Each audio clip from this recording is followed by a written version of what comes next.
Sebenarnya ini ya menyedihkan ya buat kita ya. Kita lihat yang pertama PT Tungstem ini terpaksa harus kolaps di tahun 2023. Tapi sebenarnya apa sih yang mengakibatkan ini terjadi? Kalau Mas lihat tahun 2022 juga ada beberapa perusahaan garment tekstil yang juga rubuh ya.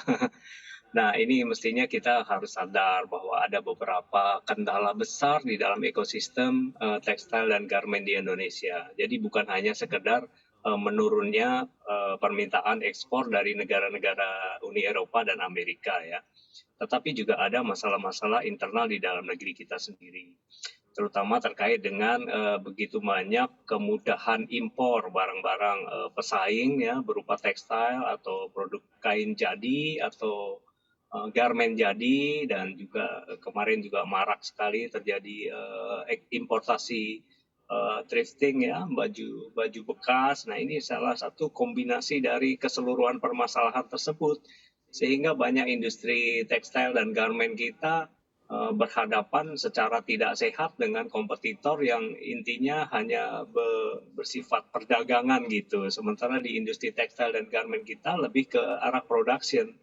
Sulit sekali industri yang bersifat manufacture, production itu berkompetisi head to head dengan perdagangan yang memiliki begitu banyak kemudahan di situ. Apalagi kalau dibandingkan dengan importasi ilegal ya. Kita juga melihat bahwa pemerintah saat ini sedang giat, sedang benar-benar bekerja keras untuk mengevaluasi mengapa terjadi begitu banyak importasi ilegal yang mengakibatkan industri tekstil dan garment kita mengalami kekalahan dalam industri di dalam negeri kita. Kurang lebih seperti itu sih, Mas Bram. Oke, baik. Pak Danang, Anda menyebutkan terkait adanya kompetisi, bahkan merujuk pada kompetisi yang kurang sehat begitu ya, ada impor, bahkan impor ilegal di sana terkait produk dari tekstil. Sebetulnya kalau misalnya kita lihat ada impor ataupun impor ilegal masuk, adanya kompetisi, bisa diartikan juga ada demand di sana, di masyarakat Indonesia untuk produk-produk tekstil. Apakah memang untuk, kalau kita lihat yang ambruk ini memang fokusnya ekspor, Pak Danang? Apakah memang untuk Ya, mendiversifikasi agar memang produknya dijual di dalam negeri, serapannya tidak cukup besar? ya, 60%, 70% industri garment kita kan berorientasi ekspor ya. Dan masih lebih sedikit yang berorientasi outletnya itu domestik, yang dikelola oleh industri IKM kita kebanyakan domestik dengan produk-produk brand merek lokal ya, mereka bersaing di industri domestik. Tapi kebetulan yang kemarin jatuh itu memang berorientasi ekspor. Dan kita tahu sendiri pelemahan dari situasi yang sekarang terjadi di Uni Eropa dan Amerika, kan memang mereka sedang menghadapi situasi yang sangat-sangat sulit terkait dengan energi, pangan, dan seterusnya setelah pasca COVID dan perang Rusia Ukraina, sehingga mereka menurunkan permintaan produk-produk tersier mereka berupa garment yang ada di kelas tinggi ya, bukan kelas-kelas rendahan ya.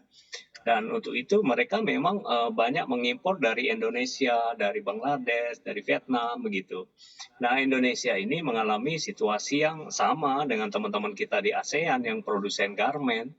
Dan ketika negara-negara importer itu menurunkan permintaan, dan permintaan itu drastis loh Mas, penurunannya ada di angka 30-70% loh.